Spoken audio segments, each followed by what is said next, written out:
Good morning students. आज हम chapter 16 खी खवैया चल छवैया चैप्टर रीड करेंगे। इस चैप्टर में हम क्या रीड करेंगे ये मैं आपको बता रही हूँ कि मूर्खता और अहंकार सदैव दुर्गति के कारण बनते हैं। आइए देखते हैं कैसे चैप्टर रीड करते हैं हम। एक बड़े विद्वान पंडित थे। वे काशी जी से शिक्षा प्राप्त करके आए थे। कहाँ से? काशी से। अपने गांव में पंडिताई करते हुए उन्हें काफी समय व्यतीत हो गया था। पर्याप्त यानी काफी, समय यानी वक्त, व्यतीत होना यानी बीत चुका था। काफी समय बीत चुका था उन्हें अपने गांव में पंडिताई करते हुए। उन्होंने तुंगभद्रा के तट पर सुगम्य उपवन में गुरुकुल की स्थापना की। तट यानी किनारे पर, सुरम्य यानी अत्यंत मनोहर, उपवन यानी एक बगीचा बनाया था। वहां पर वे बच्चों को पढ़ाते थे। गुरुकुल यानी जहां बच्चों को पढ़ाया जाता था। एक दिन पंडित जी घर से पुस्तकों का एक गट्ठर लेकर गुरुकुल के लिए प्रस्थान कर गए, यानी वे जा रहे थे गुरुकुल के लिए। वे मार्ग में एक गांव के बीच से गुजरे। गांव वालों ने पंडित जी के सिर पर पुस्तकों का गट्ठर देखा तो आश्चर्यचकित हो गए। एक गांव वाले ने आगे बढ़कर पूछा, पंडित जी आप कौन हैं? कहाँ से आए हैं? कहाँ जा रहे हैं? आपके सिर पर ढेरों पुस्तकें क्यों रखी हुई है? क्या हुआ? पंडित जी अपने गुरुकुल में अपने छात्रों को शिक्षा देने के लिए उनके लिए पुस्तकें लेकर जा रहे थे। तो एक गांव के बीच से वे गुजरे तो गांव वालों ने आश्चर्यचकित होकर पंडित जी को देखा। तो उन्होंने उनसे पूछा कि पंडित जी आप कहाँ जा रहे हैं, कौन हैं, और ये पुस्तकें, इतनी सारी पुस्तकें आपने क्यों ली हुई है? पंडित जी क्षण भर को रुके, ग्रामीणों पर एक दृष्टि डाली। उन्होंने गांव के लोगों को एक नजर देखा और बोले, भद्र पुरुष, मैं काशी जी से शिक्षा प्राप्त करके शिवानंद आचार्य हूँ। उन्होंने अपना परिचय दिया कि मैं काशी से शिक्षा प्राप्त करके आया हूँ और मेरा नाम शिवानंद है। मैं दशरथपुर का निवासी हूँ और तुंगभद्रा के तट पर अपने गुरुकुल को जा रहा हूँ। और उन्होंने क्या बताया कि मैं दशरथपुर का रहने वाला हूँ और मेरा गुरुकुल है तुंगभद्रा नदी के किनारे पर, मैं वहां पर जा रहा हूँ। ये पुस्तकें गुरुकुल के शिष्यों के लिए है और जो मेरे गुरुकुल में जो मेरे शिष्य हैं, मेरे स्टूडेंट्स हैं, ये पुस्तकें उनके लिए है। पंडित जी आप इतनी दूरी से आ रहे हैं, आप हमारे गांव में विश्राम कीजिए। हमारे गांव में भी एक विद्वान पंडित जी रहते हैं। गांव वालों ने क्या कहा कि आप बहुत दूर से आए हुए हैं और आप जाएंगे तो थोड़ा विश्राम कर लो हमारे गांव में भी। और हमारे गांव में भी एक विशेष पंडित है जो विशेष योग्यता रखते हैं। क्या आप उनसे शास्त्रार्थ करने में स्वयं को समर्थ पाते हैं? उन्होंने क्या कहा कि आप जो शास्त्र हैं, आपकी जो किताबें हैं, इनके विषय में वाद विवाद करने के लिए या इन पर दृष्टि डालने के लिए, जैसे आपकी प्रतियोगिताएं होती है तो कहते हैं कि आप प्रतियोगिता करने में समर्थ हैं। ग्रामीणों ने पंडित जी से कहा, हाँ मैं सहर्ष तैयार हूँ। वे बड़ी खुशी से तैयार हो गए। पंडित जी ने कहा तो आइए। ग्रामीण ने पंडित जी को अपने पीछे आने का संकेत किया। पंडित जी उसके पीछे पीछे चल दिए और पंडित जी क्या हुआ, उसके पीछे पीछे चले गए।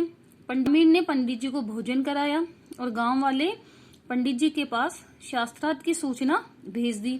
और जो गांव का पंडित था उसके पास भी उन्होंने सूचना भेज दी कि एक पंडित आया हुआ है और वह शास्त्र के अर्थ पर आपके सामने दृष्टि डालेगा। कुछ ही देर में गांव का पंडित तथा अन्य गणमान्य लोग एकत्र हो गए। गणमान्य यानी जो वहां के बड़े बड़े लोग थे, वे सभी एक जगह इकट्ठे हो गए। शास्त्रार्थ की शर्त रखी गई कि हारे हुए पंडित को समस्त पुस्तकें छीन ले जाएगी। उन्होंने क्या हुआ कि जो इस वाद विवाद प्रतियोगिता में हार जाएगा उसकी हम सारी पुस्तकें छीन लेंगे। दोनों पंडितों ने यह शर्त मान ली। एक स्थान पर शास्त्रार्थ सुनने के लिए गांव में घोषणा करवा दी और एक स्थान बता दिया निश्चित कि यहाँ यह प्रतियोगिता होगी तो सभी गांव वाले आ जाएं। इस गांव का पंडित अनपढ़ और गंवार था। जो उस गांव में पंडित रहता था वह कैसा था? अनपढ़ और गंवार था। गांव वालों पर अपनी योग्यता का सिक्का जमाने के लिए उसने झूठ तथा बाह्य आडंबरों का आधार ले रखा था, उसने क्या हुआ, वह इतना पढ़ा लिखा नहीं था, वह बिल्कुल अनपढ़ था और गंवार था, उसे कुछ भी नहीं आता था। वह सिर्फ भाई आडम्बरों को ही अपना शास्त्रार्थ बनाकर उन्हें बेवकूफ बनाता रहता था, गांव वालों को। किंतु पंडित शिवानंद आचार्य गुरुकुल से शिक्षा प्राप्त धुरंधर आचार्य थे।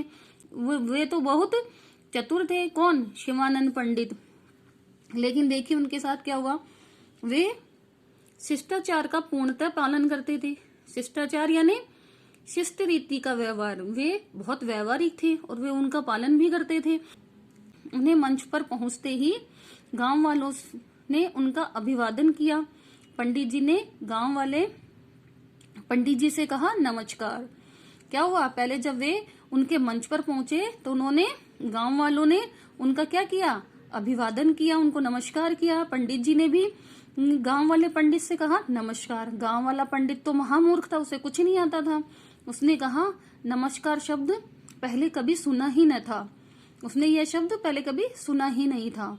उसने स्वयं को श्रेष्ठ सिद्ध करते हुए कहा, वो सोचा कि पता नहीं ये क्या बोल रहा है, तो मुझे भी इसका जवाब बहुत अच्छे से देना चाहिए। तो उसने अपने आप को श्रेष्ठ बनाने के लिए क्या किया, नमस्कार वमस्कार धमस्कार। यह सुनते ही ग्रामवासियों ने अपने पंडित के प्रति बड़ा हर्ष प्रकट किया। उन्होंने क्या सोचा है कि हमारा पंडित ज्यादा पढ़ा लिखा है और ज्यादा श्रेष्ठ है। इससे पंडित जी गर्व से फूल गए और जब लोगों ने उनकी तरफ सम्मान से देखा तो वे गर्व से फूल गए। दोनों पंडित अपने अपने स्थान पर बैठ गए और शास्त्रार्थ शुरू हुआ। गांव वाले पंडित जी ने प्रश्न किया, खी खवैया चल छवैया। यह बड़ा विचित्र प्रश्न था। यह सुनकर पंडित शिवानंद आचार्य घबरा गए। उन्होंने समस्त शास्त्रों में कहीं भी इसे नहीं पढ़ा था, पर बहुत विचार करने पर भी उनको इसका उत्तर नहीं मिला। तो निराश होकर उन्होंने अपनी हार मान ली। इतना होते ही गांव वालों ने उनकी समस्त, जो उनकी सारी पुस्तकें थी, वो छीन ली और उन्हें गांव से निकाल दिया। घर पहुंचकर पंडित शिवानंद आचार्य ने दुखी मन से अपने भाई शिवानंद को यह सारा वृतांत कह सुनाए। सारी बातें उन्होंने अपने भाई शिवानंद को सुनाई। शिवानंद कोई खास पढ़ा लिखा न था, वह पढ़ा लिखा नहीं था इतना जितना शिवानंद आचार्य पढ़े लिखे थे, परंतु उसकी बुद्धि तीव्रगामी थी। तीव्रगामी यानी बहुत तेज चलती थी। भाई की बात सुनकर उनके इस दुर्व्यवहार का बदला लेने के लिए उन्होंने एक योजना बनाई। बदला लेने का निश्चय किया। उसने तुरंत ही पुस्तकों का एक गट्ठर उठाकर एक गट्ठर बांधकर गांव में कूच किया, यानी वे भी उस गांव की ओर चल दिए। उसी गांव में पहुंचे। गांव वालों ने उनसे भी उसी प्रकार शास्त्रार्थ करने के लिए कहा। वह प्रसन्नता पूर्वक तैयार हो गए सुनने के लिए। सारा गांव एकत्र हो गया। गांव वाले पंडित आकर अपने स्थान पर विराजमान हो गए। उसने अब नमस्कार करना भी सीख लिया था। जो ही पंडित शिवानंद आए, उसने कहा नमस्कार। शिवानंद तो उसे मजा चखाने की सोचे हुए बैठे थे। तपाक से बोले नमस्कार, विस्मयकार, चमत्कार, हमस्कार, धमस्कार। यह सुनकर तो गांव वाले दंग रह गए। मधुर वाणी से अभिवादन का यह रूप तो उन्होंने पहले कभी किसी का देखा ही नहीं था, न सुना था। सभी एक स्वर में बोल उठे, क्या खूब बढ़िया बात कही है, वाह वाह वाह वाह। यह देखकर और सुनकर तो गांव वाले पंडित जी का चेहरा ही फीका पड़ गया। शास्त्रार्थ होने लगा। गांव वाले पंडित ने फिर वही प्रश्न किया, खी खवैया चल छवैया। यह सुनकर और बोले, पंडित जी यह व्याकरण का सूत्र है, इसे साधारण रीति से नहीं बल्कि बहुत से सूत्र लगाकर साध कर बोला जाता है, जो इस प्रकार है। कान खोल कर सुनो रे भैया, खी खवैया ताता थैया चल हलवैया, काका कैया घटका पैया रैन रिवैया, कब सुधरेगा एरे भैया चल छवैया ताता थैया। इतना सब बोला जाता है।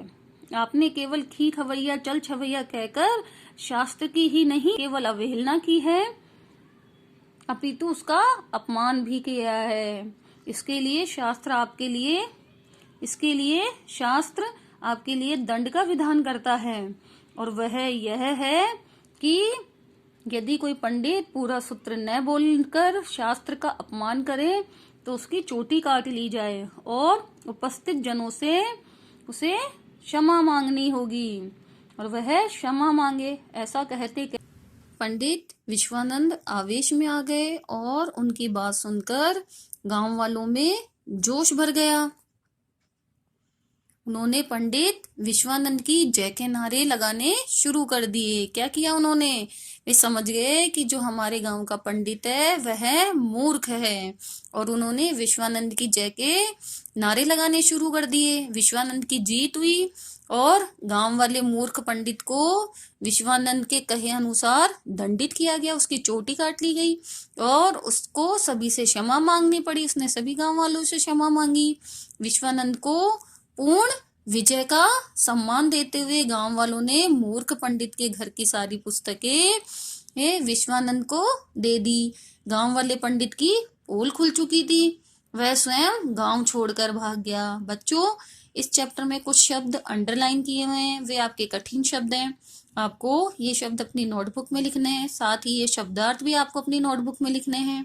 पर्याप्त, काफी, व्यतीत होना, बीतना, तट, किनारा, अनजान, प्राकृतिक, सुरम्य, अत्यंत मनोहर, गुरुकुल, वह स्थान जहाँ शिष्य गुरु के साथ रहकर शिक्षा ग्रहण करते हैं। दृष्टि, नजर, विद्वान, विषय में विशेष योग्यता वाला व्यक्ति, शास्त्र के अर्थ की दृष्टि से वाद विवाद, शिष्टाचार, शिष्ट रीति से व्यवहार, तीव्रगामी, तेज चलने वाली। अपेक्षित, ओके बच्चों, यह शब्दार्थ आपको अपनी नोटबुक में लिखने हैं। नेक्स्ट क्लास में हम इसके प्रश्न उत्तर करेंगे।